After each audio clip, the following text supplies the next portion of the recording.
Ang ating matandang litsunan dito sa amin sa Malolos. Kinukulayan nila. Ito po palang pinangkulay ay pulot.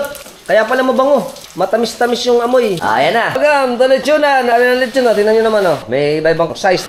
Siyempre dito naman sa section natin ay mag-iihaw. Gano'ng katagal natin iniihaw yung litsun natin? 2 oras kalahati po. 2 oras at kalahati. Ito mga litsun, dami, oh.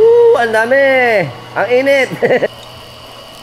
Litsun. Ito yung dahon saging natin. Ayan, kinakalag na. Luto na tong lechon belly na to, ano? Ayan, hangoy na.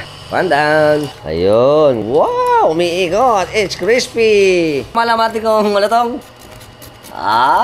Malatong nga, oh. Okay, syempre, ito na ang pinakahintay natin. Ang paghango ng ating lechong baboy. Buo. Buo ito, buo. Ayan. Wow.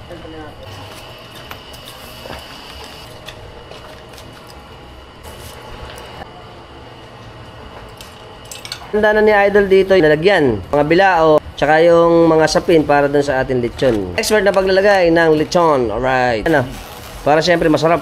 Nasa dahon ng saging ang pagkain. Okay na. Oh, yun. Tatlo. Tingnan nyo mga lechon natin, nagkikintaban na, oh. Sarap. Ating blowtorch. Fresh delicious, juicy delicious. At syempre, para mas maganda ang pagkakaluto. Finish na. Ganda na.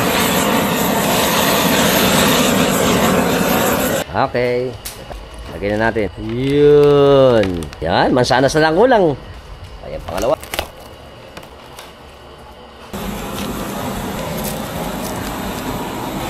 Ito na ang ating gas. Dali. Muusok-usok po. Muusok-usok.